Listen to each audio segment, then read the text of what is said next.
This is the Friday Sports Riot on SportsTownChicago.com. I'm Ryan Stuprich. I'm Ryan Hoppy. And now, Ryan, who do we have on the Illinois Center for Broadcasting hotline? From ESPN 1000, we have Jonathan Hood on the phone line. What's up, Jonathan? Sports Riot, thanks for having me. And now, real quick, do you have any fun plans for this upcoming weekend? Yeah, I think so. Probably a lot of dinner and a lot of drinks after this week. Probably going out with some friends and some family on Saturday and Sunday. It's all work day because it's the Bulls, but Saturday and Sunday I could play a little bit. And now, where is your favorite place to get food or drinks on the weekend? What is your go-to spot? There's a couple of them. I don't want to give away my favorite spots because if it's my favorite, then everyone will be there. So some places you like to where you like to be alone, or just a few places. But when you think of, there's a little Mrs. Brown's Lounge, which is up north. They do jerk chicken, they do cocktails, they do exotic drinks. So Brown's Lounge is good up north. Big fan of Kroll South Loop downtown. Big fan of that. Not that far away from the Chicago campus of ICB. A couple other places in between, but those are two places where you could probably see me. Okay, now let's start off with the Bulls. They had some off time between their game against the Pacers, and now they play tonight against the Trailblazers. How do you think this game is going to play out? Well, I think that it's always difficult for the Bulls when they take on a team that scores a lot of points. A Western Conference team that maybe not be desirous of guarding, but definitely very good on offense. I think that when you look at LaMarcus Aldridge and you look at Matthews and what Terry Stotts brings to the table, he's got a number of guys, at least 4 or 5 guys that can hurt you, and a decent bench also that can hurt you from the outside. And the thing that you look at with this game, like any other game the Bulls play, is that they got to keep their opponents, if possible, under 100 points. They've got to be able to guard. You have to make sure that they chase people off the three-point stripe and no easy baskets underneath for dunks and layups. So it's got to be the medium-range jumper that's got to hurt the Bulls if the opposition is going to win. From the Bulls' standpoint, it's always the same. The game plan really never changes. Right. They have to be smart defensively. They got to be able to talk on defense. And from an offensive standpoint, you just hope and you roll the dice that guys like Heinrich and Augustine and those guys are able to shoot well from the outside. And they are able to get easy points, easy baskets from guys like Boozer and Noah and Jimmy Butler. So, this is going to be somewhat of an uphill climb against a good Portland team. But again, with the Bulls every night, you just never know.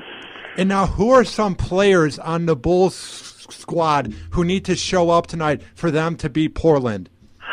Well, I think when you look at what Jimmy Butler has done, for instance, Butler, I think, has really come on a little bit offensively.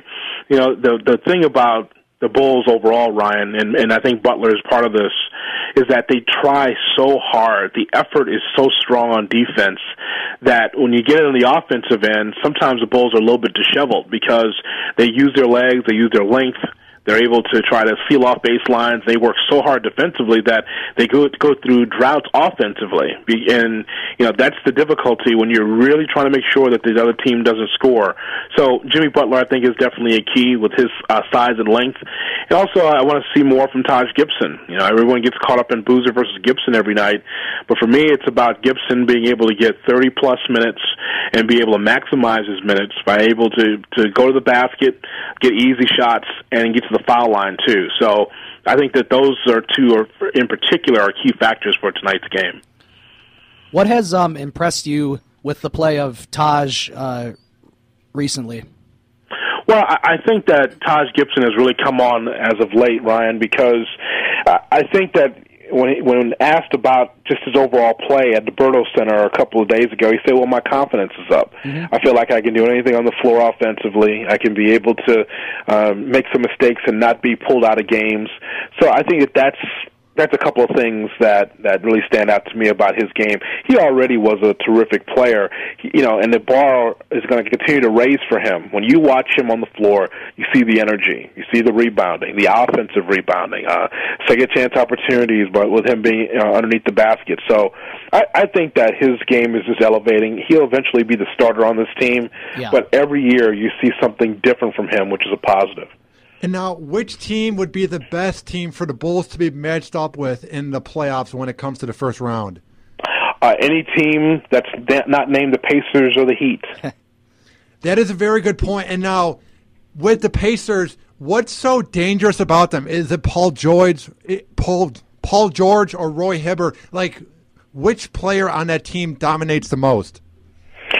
Well, it all depends on the night. If you watch the Bulls and Pacers match up with one another, Ryan, the thing that's interesting is that they mirror each other so well. Vogel wants to make sure that his team is strong defensively. Same thing with Tom Thibodeau. They don't score a hell of a lot of points. They're very meticulous about what they want to do offensively. So when they take on one another, it's almost like like they're playing each other in the mirror. And so the only difference between Indiana and the Bulls is that I think that the Indiana Pacers have a better bench. They have guys that can hurt you from the outside, like a Scola.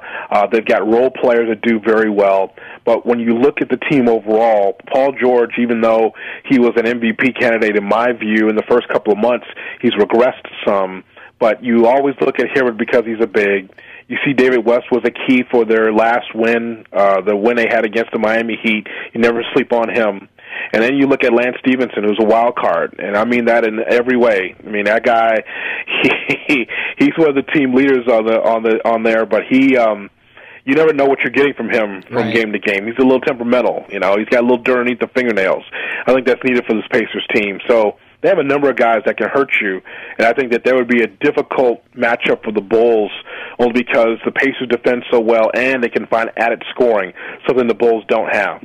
Now let's talk about the Miami Heat for a little bit. Now they played they played Indiana on Wednesday, and that was a really hard-fought game and a really close game.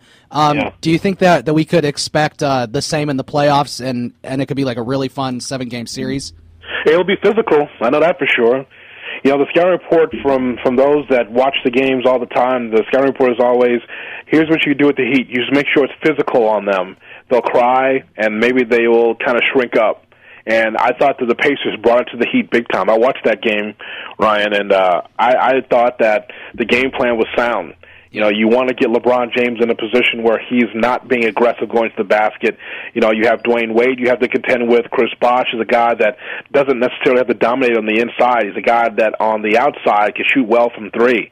So because of those big three, with them getting fouled hard, you make sure that they become jump shooters and not get easy baskets, and so, I still think that they're the best in the East, but I thought that the game plan by the Pacers, and somewhat the Bulls sometimes too, is to just continue to muscle them, push them out of the box. Don't let them get comfortable thinking that they could just run on you and just score easy baskets. And I thought that the Pacers, what the Pacers did was sound. I think that any team that the Heat face, they should implement that strategy. And now I want to get your take on this. Who do you think will be the MVP this year and why? To me, if I had to vote, it would be Kevin Durant. And the reason why is because with the plethora of injuries that the Oklahoma City Thunder had, Durant stayed steady. And I can't say the same for LeBron James. I mean, LeBron's had some really good moments this year. Had a 60-plus point game, which is great against Charlotte. But I thought that Kevin Durant was the most consistent player in the league this year. LeBron would be a close second for me. I think that Blake Griffin would be third, and I think that a guy like Kyle Lowry and Joakim Noah would be fourth and fifth, something like that. But I think that Durant has been terrific this year. Oklahoma City is already a good team, but Durant just kept it consistent. With all the injuries that they've suffered, he stayed is one of the best players in the league, the best player in the league. So that would be my vote. And now with Kevin Durant and OKC, how far of a run could they make it in the West come playoff time? It all depends on San Antonio's health. I picked, just so I wouldn't go chalk, because everybody picks one team and they run to the bandwagon. I'm not usually that guy. So I went with the Clippers to win the West this year because I thought that they had the best inside-outside game of any team in the West. Then you come to see one more time that San Antonio comes to play. They, even though they've had their share of injuries or rest time, they have just been so steady and so solid, like they have been for almost a decade and a half under Popovich. So, I like them. But, for Oklahoma City, for them to stay consistent, first of all, they've got to stay healthy for the rest of this run here in the regular season, and then we'll see what happens from there. The sky's the limit for them, but I still kind of like the Clippers and Doc Rivers. Even if they don't win, I'm still going to hold on to that pick because I think a lot of people didn't expect me to take the Clippers, but I did. Mm-hmm. But I think Oklahoma City, San Antonio will be right there. I don't see any other team in the West that can seriously contend, and that includes Houston and Golden State.